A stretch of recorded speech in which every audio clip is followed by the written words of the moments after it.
Tema hari ini adalah learn about the practical opportunities offered in film and television, animation and design industry.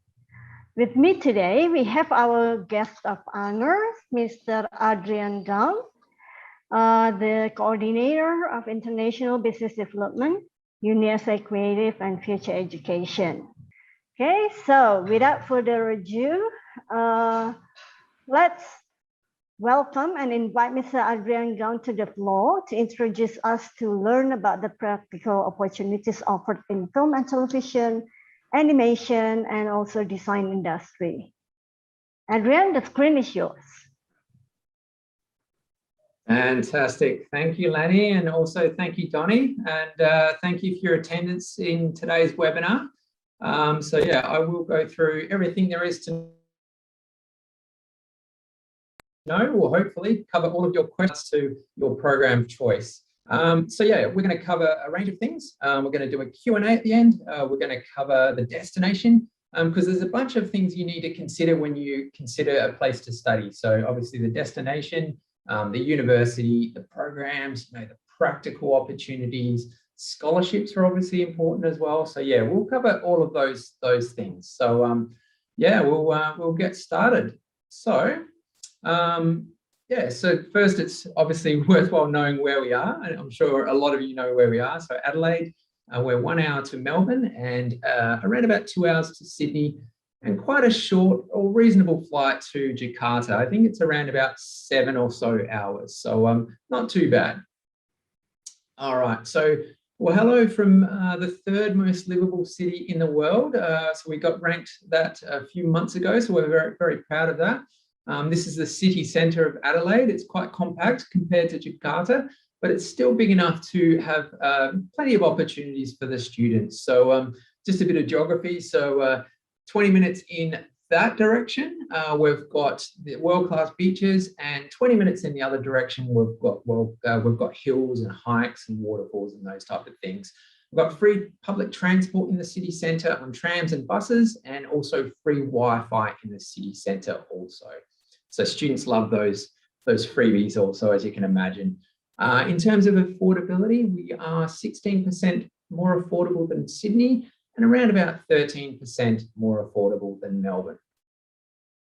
Cost of living, I always get asked the cost of living. So I've just put that up on the screen there. That's the Indonesian equivalency, you can see there. So really on average, around about 3,340,000 Indonesian per week. That will cover your living, your accommodation, your food, utilities, transport, all of those type of things.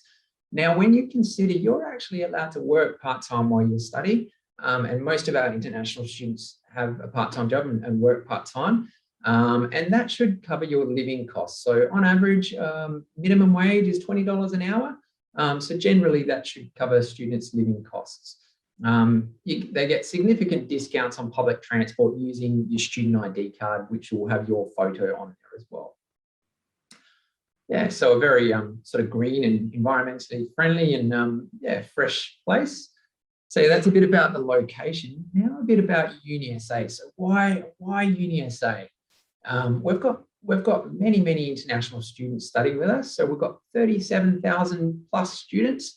That includes local and international, and over 1,000 academic staff, more than 6,000 international staff, international students, and many Indonesian students studying with us as well.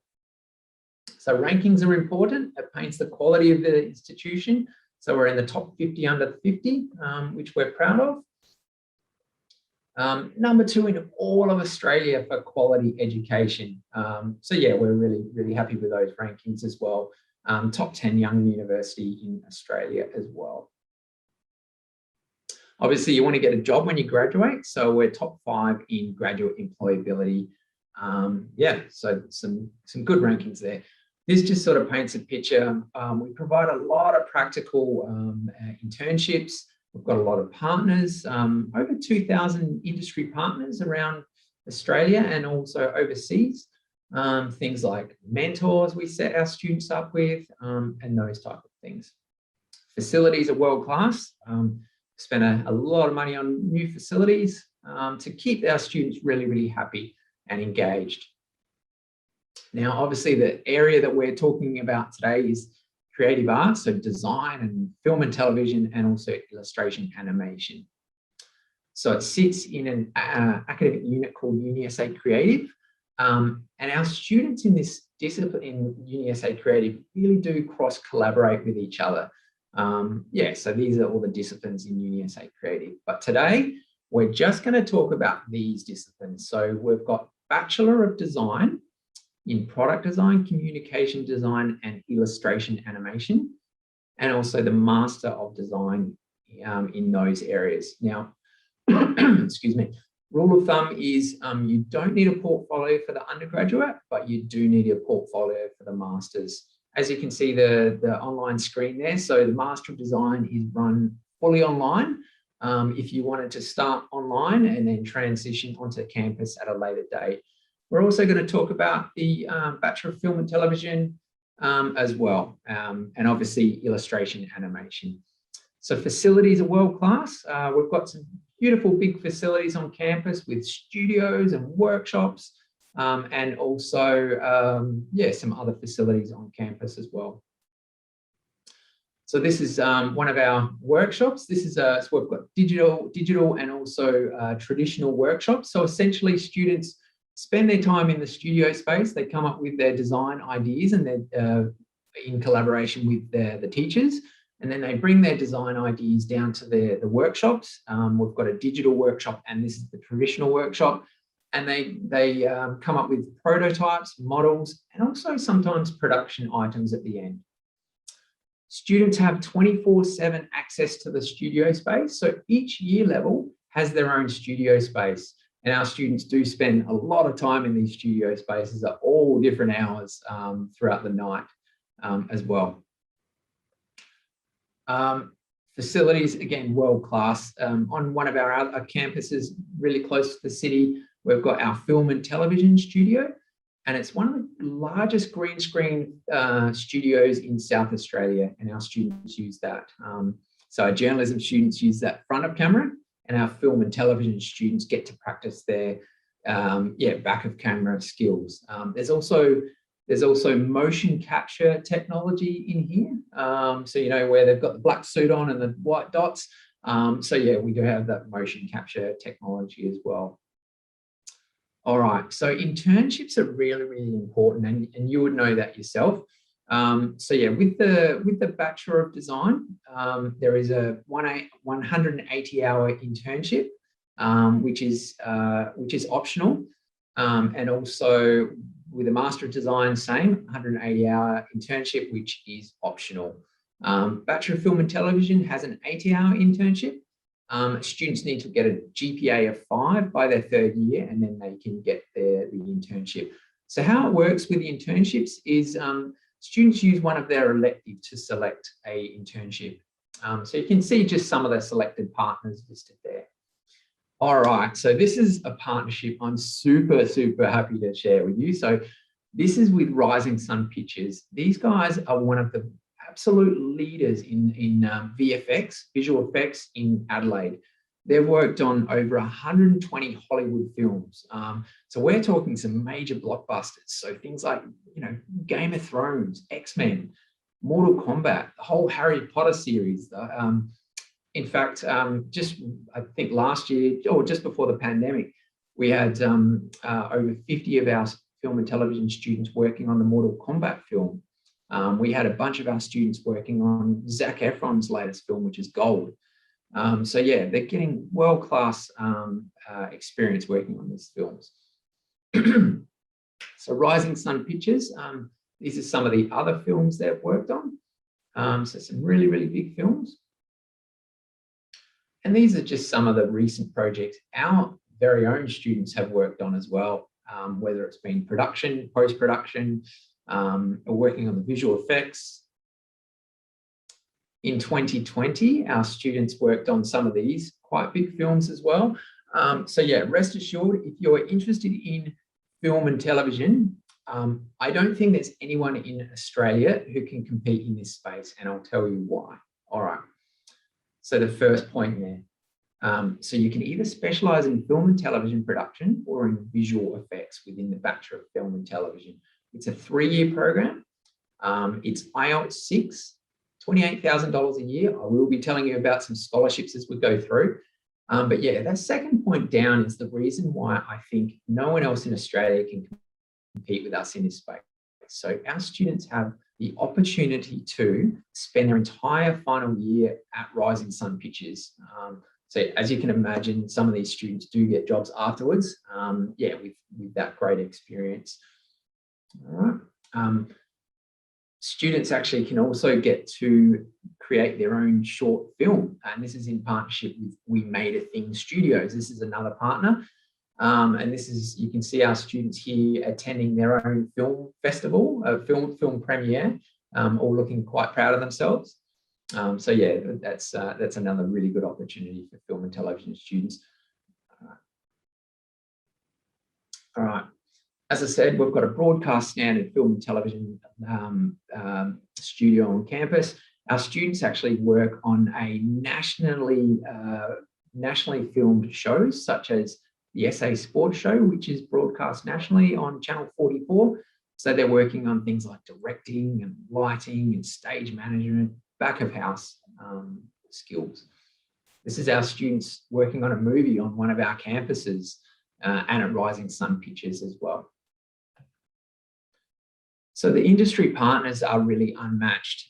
So yeah, these industry partners are some of our biggest networks, national networks that students get to collaborate with as well. Film and TV job outcomes are really, really on the rise. So as per the Australian government pay scale, the average starting salary for someone going to a film and television career is $61,000 a year. And these are the typical job outcomes that students go into when they graduate.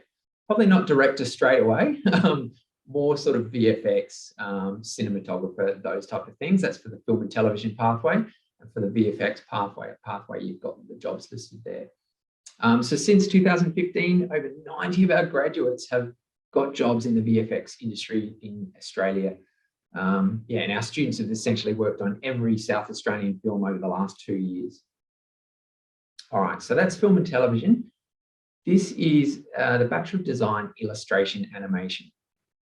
Again, this is one of its only kind in Australia, only one of its kind in Australia. So it's the only degree in Australia that combines both illustration and animation in the one degree. That's really, really important when you think that every animated film, every animated piece actually starts off with a drawing and then that gets animated. So our students become proficient at both sketching, drawing, and animating as well.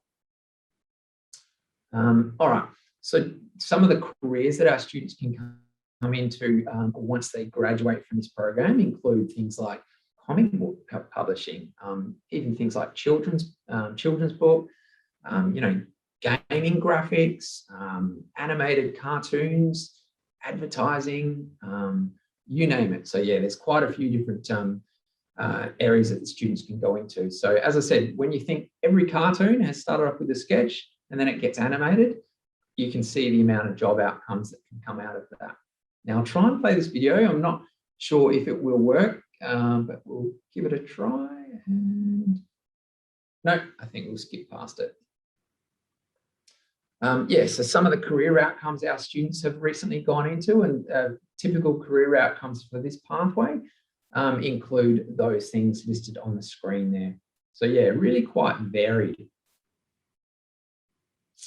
Now this is really interesting from the Australian government. So the Australian government does studies. They've got a website called Job Outlook.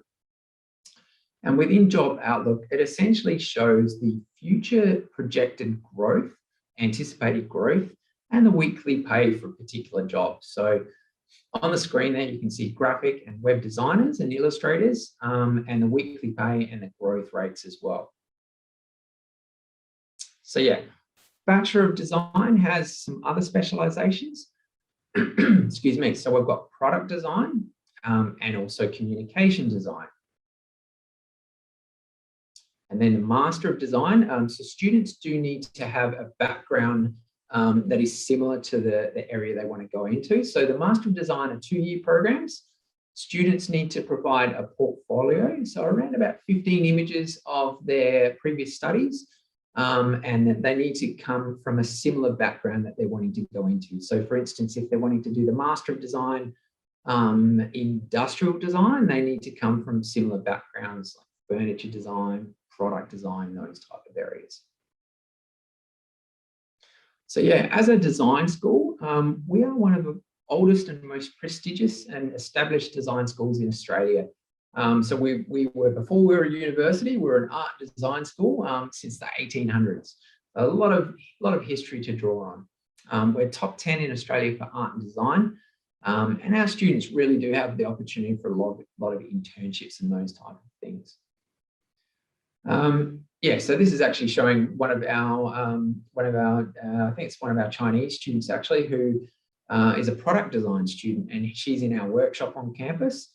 And she participated in a competition to come up with trophies for Business Essays Chamber of Commerce Awards. So she actually came up with a prototype and then came up with the production item within the studios, within the workshop spaces on campus. Managed Studio, this is a wonderful opportunity, and this is available to all of our students. Essentially what it is it gives the students the opportunity to work on a real project. So essentially it's a studio space on campus that's looked after by one of our academics, and it's in partnership with industry partners. So for instance, this first project here, so this one's actually our students who have been invited to participate in a competition by the South Australian Police Force, and it's all around driver distraction and fatigue. So our students were invited to show their ideas with for a social media campaign. This one again, with Jam Factory coming up with their design ideas, and there was a $3,000 award for this one. This was actually for our interior architecture students, our interior design students, who actually came up with a design for our student lounge. This is actually our student lounge on campus, which was designed by our own students. And again, our students used an elective and they did this as a subject.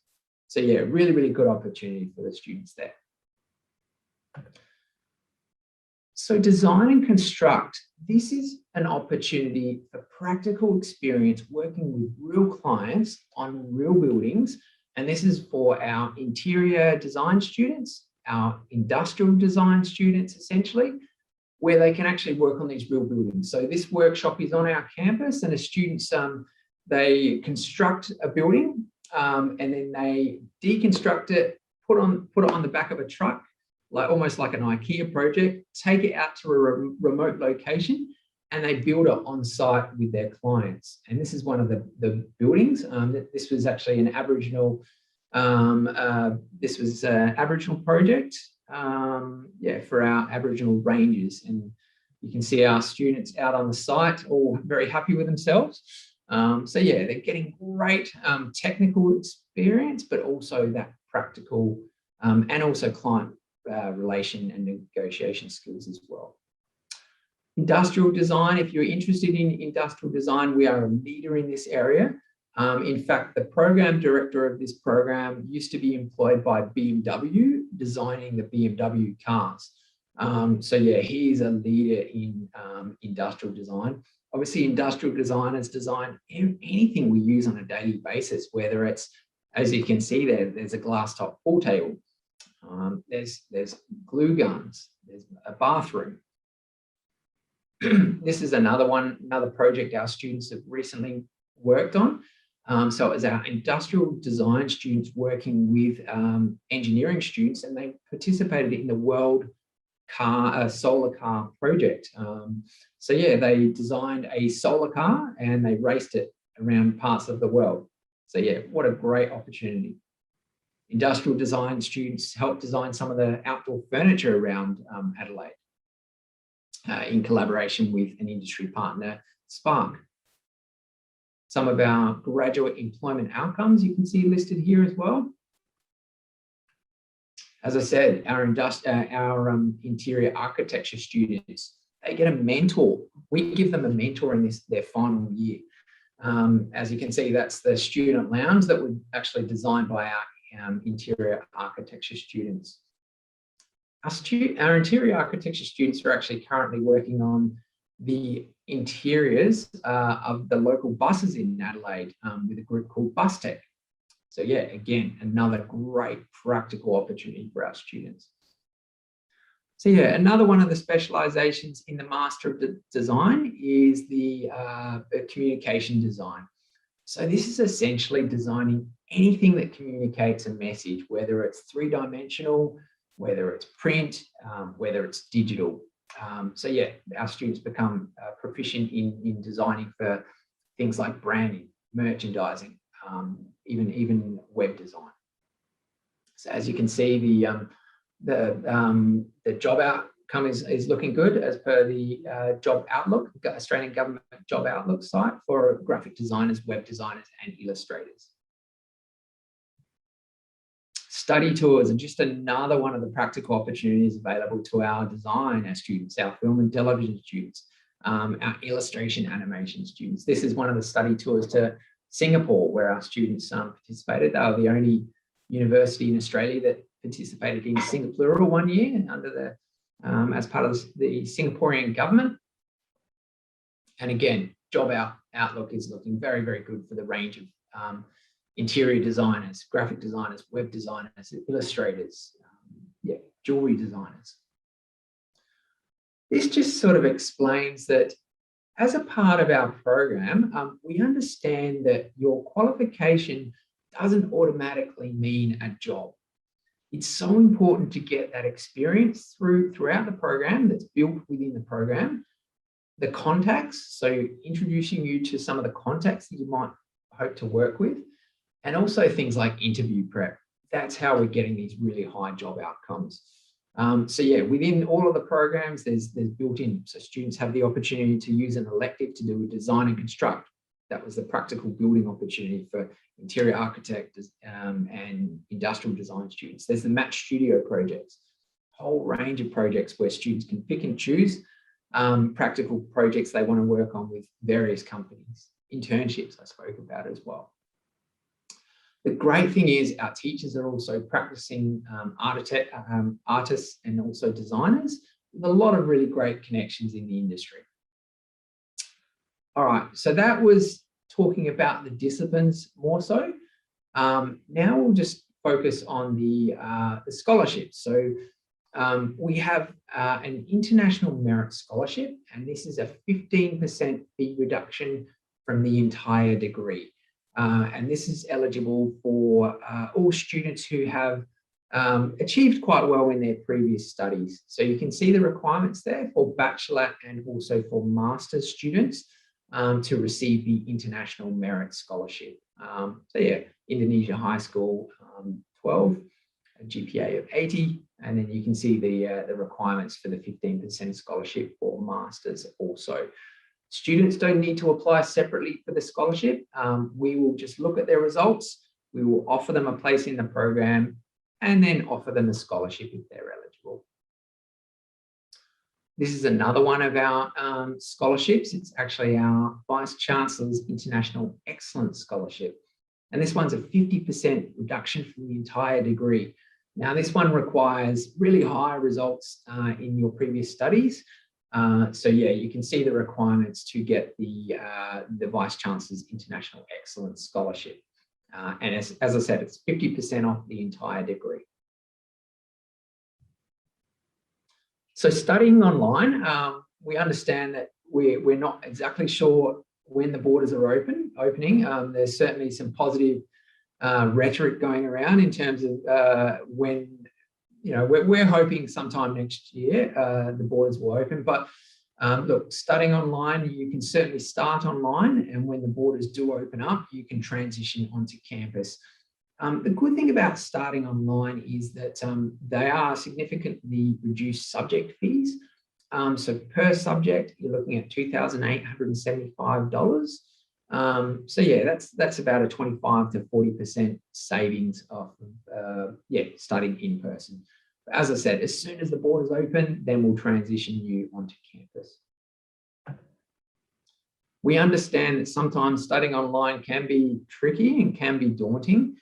So we've got a lot of support mechanisms that we've implemented for our online students as well. So yeah, you can see some of the support for online students there. We have things like online peer-assisted study sessions, and I'll tell you a little bit of about what these are. We do online orientation. There's things like virtual internships, those type of things. So yeah, peer-assisted study sessions are essentially free mentoring sessions that you can attend. And our high-performing students deliver these sessions. So if you are a high-performing student, you can get paid to deliver these sessions. So it's a really good opportunity to either get free mentoring or get paid to deliver these free mentoring sessions. We understand a lot of our students want to get part-time jobs, but also need help with their career progression once they've graduated. So we have career services on campus, and they're a really, really great initiative, and will help you out with things like cover letters, interview techniques, your CV, advice on your career. So really, really useful. We have accommodation to suit every budget, really close walking distance to the campus, and we have a really, really helpful team to assist you with that. We have flexible timetables. So yeah, you generally enroll in 4 subjects each semester, and you can set your timetable up to really suit, generally suit your life. So I know when I was a student, I would try and maybe do a full day Monday, a full day Tuesday, a full day Wednesday, and perhaps have a Thursday and half a day of Friday off to do things like my own study or my part-time work as well. So there's a real bit of flexibility around that. And you essentially set up your own timetable within reason. So we've got some opportunity for you to chat to some of our students. So this is actually one of our student ambassadors. So she works for us as a part-time job. She's one of our Indonesian students doing the Bachelor of Information Technology. And we essentially pay her to chat to prospective students such as yourself. So yeah, do go onto our website and search out chat to students. Yep, so it's a really, really useful thing for our students. We even do things like Indonesian community events, where students can taste, bring and share their food from Indonesia, and they get together, and so yeah, it's a really great event as well. All right, so that's it from me. I've left plenty of time for a Q&A. So yeah, I hope you have some questions ready. And yeah, look, thank you for listening, and really happy to answer any of your questions now. Okay, thank you so much, Adrian. There are some questions in the Q&A box. Let me start with Puji Sulistiyawati. Mr. Adrian, what is the difference between majoring in Master of Design and Construct and Master of Interior Architecture? Okay, so the Master of Architecture leads to becoming a registered architect. So whereas the Master of Design, Design and Construct does not lead towards becoming a registered architect. So yeah, the Design and Construct one looks after building projects from implementation through to construction and beyond, whereas an Master of Architecture will make you a qualified architect. Now, I did mention Design and Construct as well. It's available for our interior architecture students and industrial design students to do it as one subject, so they can actually work on part of a building as part of their program, working with real clients as well. Yeah. Okay. Next question would be from Sabrina Cristelia. To reassure, the film and television focuses on the backstage work, not the performing arts, right? Second, after we graduate, we have this assurance to have a job in certain industry offered by UNESA. Yeah, I didn't catch the first half of the question, but I can certainly answer the second half of the question. Yeah, if you can just repeat the first half of the question there. The film and television focuses on the backstage work, not the performing arts. That would be the first question. Correct. Yeah. So yes, that is correct. So it focuses on more the backstage type of side of things. So students can either major in film and television or visual effects. Yeah. So filmmaking, visual effects, directing, staging, stage lighting, and all of those post-production stuff as well. So not so much the acting. Yeah, correct.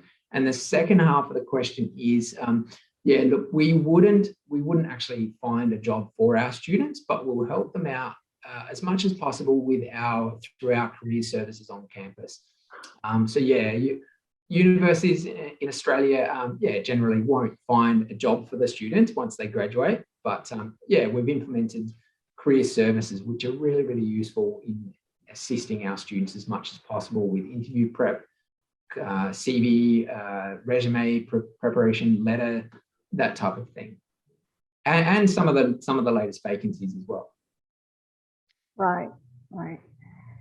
I missed one question from Agita Marshanda. Excuse me, sir, but I want to ask about product design. It's Sure. not just design a product, right? We as a student can learn more than just design the product.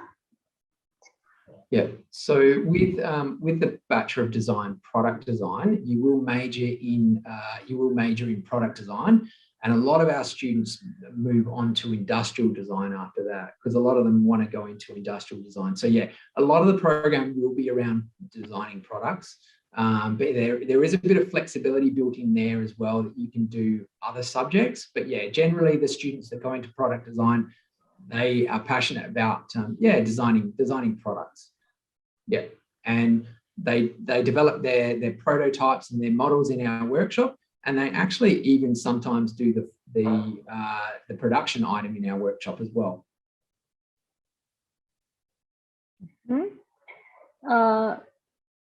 Okay, hopefully that answers your question, Agita. The next question would be from Tanya.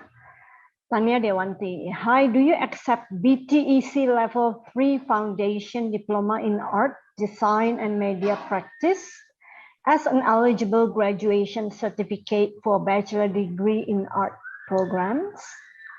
Is it the same level? Is it the same as A level and being recognized in the UK, but more into vocational study and focus in art, design and media practice? Without looking at the qualification directly, I would probably need to look at the qualification directly just to make 100% sure. But yeah, I would, for that question, I would direct you to AECC, who are the experts in your application. And they will help you out with that whole application process and the equivalencies. So yeah, I don't want to promise anything on that. I'll get AECC to have a look at that or send it through to us. Yeah. Okay, Tania, boleh submit your final certification. Nanti kita bisa bantu untuk assess lebih lebih lanjut lagi karena saat ini mungkin agak sulit untuk menjawab apabila kita belum lihat your final certificate and transcript as well. Okay. Next dari Pak Supranoto Dipokusumo, if we use online, is there any event we have to attend offline? Yeah, so if you're studying online, is there anything that you have to attend offline? So yeah, when you get your offer, it will say if your program is going to be available full-time online for that first study period. And if that's the case, then no, there won't be anything that you'll need to do offline. But once the borders do open, you would then transition to on campus at that stage. So yeah, that's how it would work. Actually, interestingly, all of our lectures are now offered online, which our students absolutely love because they're recorded, they can pause them, they can play them back later as well. So yeah, a lot of our students do like studying online and the flexibility that it has and the asynchronous nature that it has as well. So, but yeah, if you've accepted your offer and you've got an online study plan for the first semester, that will be fully online. And then when the borders open up, you'll transition onto campus. Okay. Also, Pasu Pranoto asked in the other box, online scheme, how much it would cost per year? As you have explained earlier, I think the cost would be the same, minus 15%, correct? Correct. Yeah. Yep. So if you get the International Merit Scholarship, that's going to give you a 15% fee reduction from your entire program. Not for online course, is it? So it's only if you get the International Merit Scholarship. But for online course, it's the same price with the offline course that's in the brochure? No, for online course, you get a significantly discounted subject fee. So 2,875 per subject. So yeah, that's about a 25 to 40%. 29, yeah. 29, 25 to 40% discount. So okay. $2,875 per subject. So yeah, big discount. Right. So that is a real positive. And then when they have to start online, when the border is open, what happens? Can they keep the debt reduction, or do they pay the same amount as normally, or how does it work? So when the borders open and they come onto campus, then they would go back to the normal course fee, normal program fee. But then we would implement the International Merit Scholarship if the student was eligible for that. Okay, so when they start online, they will know whether they are eligible or not. If they are eligible, then they will have the 15%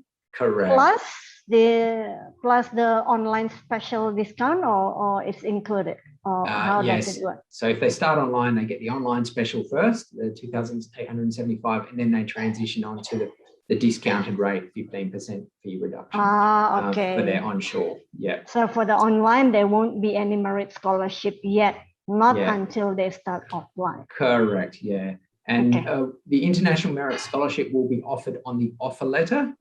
So students don't need to apply separately for that. They just apply for the program and then they get an offer into the program and a scholarship as well. And yeah, if they're eligible. Okay, thank you. Next question, again, is from Ibu Puji Sulistiawati. Mr. Adrian, is the Master of Interior Architecture studying more interior design or architecture? So it is more about design, but yeah, students do qualify. So interior architecture versus interior design. So interior designers are primarily responsible for aesthetics, the interior spaces, etc.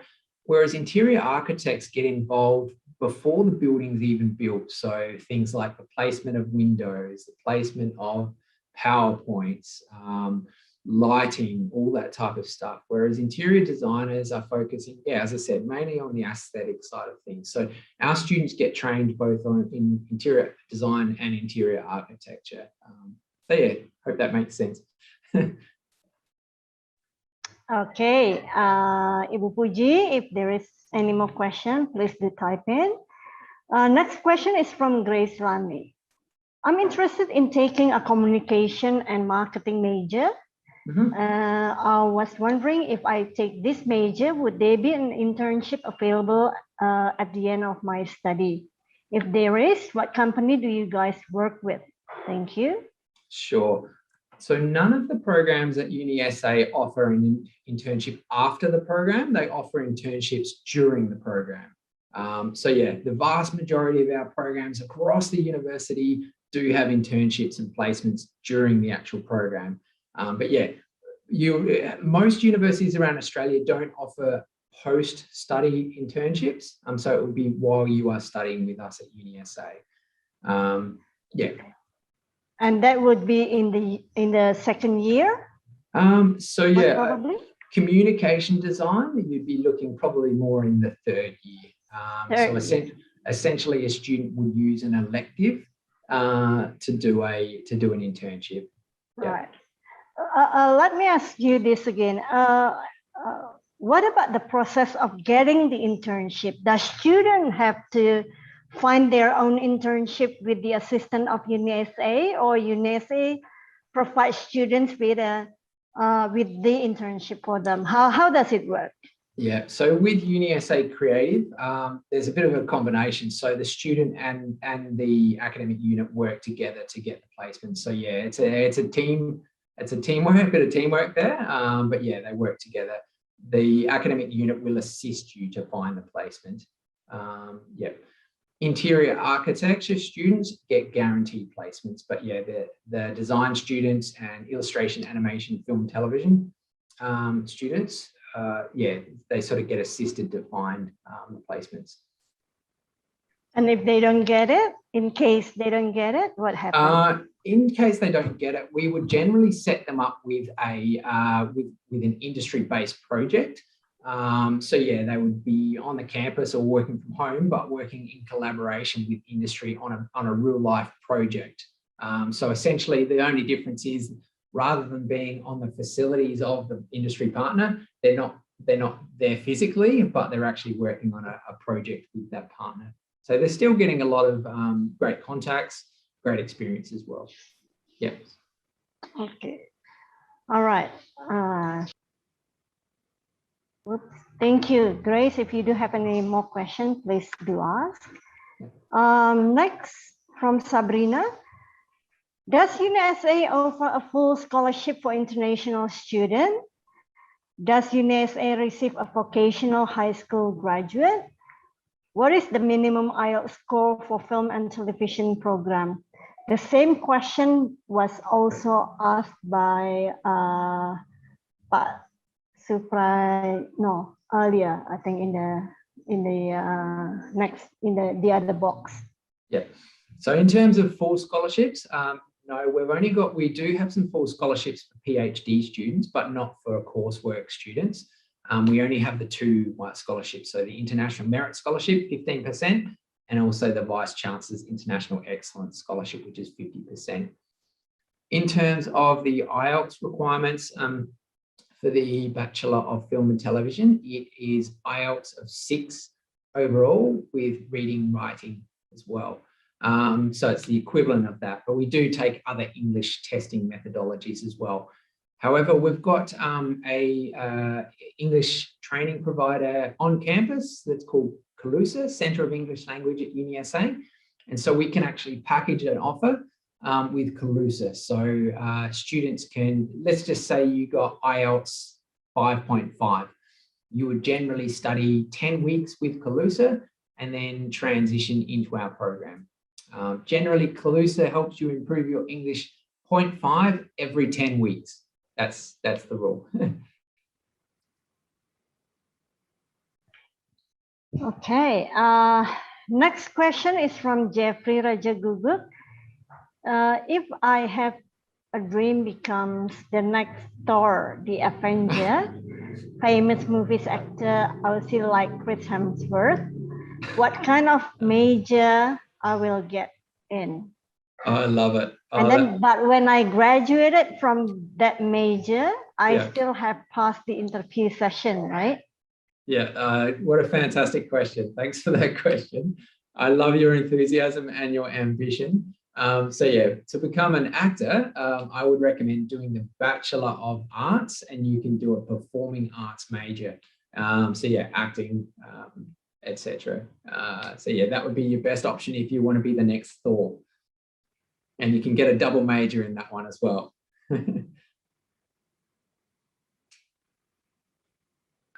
Okay.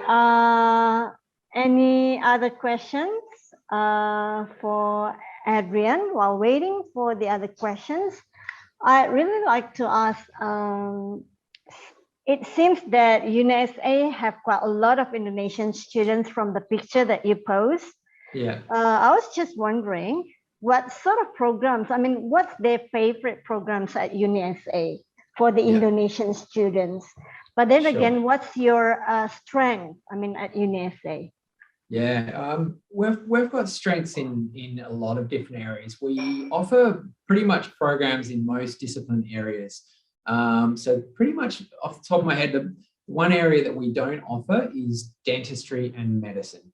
Pretty much outside of that, we offer a range of programs. We're very well known for our business programs. We're world top 1% business programs. Our health sciences programs. We've got things like nursing, midwifery, physiotherapy, occupational therapy, pharmacy, you name it, and a lot of really practical labs on campus. We're very well known for engineering and IT. Yeah, we're just a really comprehensive university. We're very well known for design, for architecture. We're well known for communications. So yeah, there's a real broad area that we cover here at UniSA.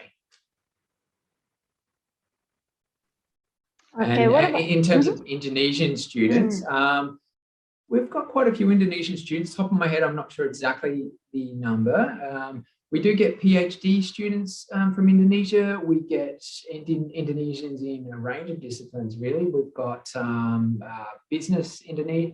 We've got Indonesians in, I would say, every one of our academic units. That's how diverse it is. So, I mean, the student ambassador that I showed you during the presentation, she's studying a Bachelor of Information Technology. I know we've got plenty in our business area. Yeah, so they're really studying a real diverse range. I know we've got some Indonesian nurses as well. That's a kind of a popular one with Indonesians as well.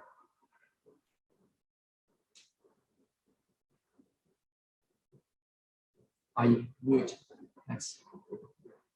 Sorry, my background sounds quite loud, you know, so now and then I have to mute myself. No problem. Suppose we have DKV bachelor degree. What requirements to do the master degree in the UniSA? Yeah, so in terms of IELTS requirements, are you saying? No, the requirements to do the master degree in UniSA. If my background is the bachelor degree of data. Yeah. Data. Okay. Yes. So no, not the DKV. Design, communication, and visual design. Oh, okay. Sorry. Yes, pouring out. It's really quite loud here. So yeah, you would need to have a similar background to go into the Master of Design, Communication Design. So you would need to either have a graphic design background, communication background, etc. You would also need to provide a portfolio with 15 images and a brief description of each image, and obviously your IELTS as well. Right. Okay. I think we are reaching the end of our session. Maybe one last question for you, Adrian. Sure. During the pandemic, while you are doing the online, I mean, if the border doesn't open next year as well, so how would students do all the practicality of the course, the practical, you know, the basically offline they have to go to the studio and use the studio, the amazing facilities that you have that you showed earlier, but you know, with the pandemic, how do they do it? Yeah, it's tough.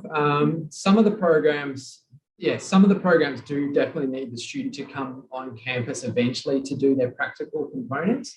But we're trying to work around it in terms of offering the subjects that we can offer online. So yeah, some of the subjects may need the student to come on campus later on when the borders do open. But in terms of some of the practical projects, we've got a software called Miro that we use. And it's a sharing software where our academics and our students all get a log on and they can work on group design projects using this software. So yeah, that's one really great way that we've got around it, this Miro software. But yeah, I mean, sometimes you just can't replicate what you do in person. So yeah, obviously I'm a real advocate for studying in person. So yeah, I don't think you can beat it. But in terms of online, I think we're doing pretty well, and generally our students are pretty satisfied. Yeah, again, it's never going to be as good as in person, But yeah, we've got some really good online systems now, and our teachers and academics are really quite proficient at teaching online now. So yeah, it's quite good. Okay, thank you so much, Adrian. Any last Sure. words for students who have planned to study at USA or study in Australia, but was hesitating because of the pandemic? What would you say to them? I would say that, look, the situation is looking much more positive.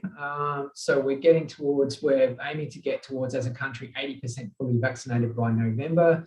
Once that happens, the roadmap from the government is that there's going to be a gradual opening up of borders. And yeah, we can't stay closed forever. So yeah, that's we're fully understanding of that. So we're actually in South Australia at the moment, we're trialling a shorter quarantine period as well. So look, the government definitely has that in their mind, that they want to get international students back sooner rather than later. We don't exactly know when yet.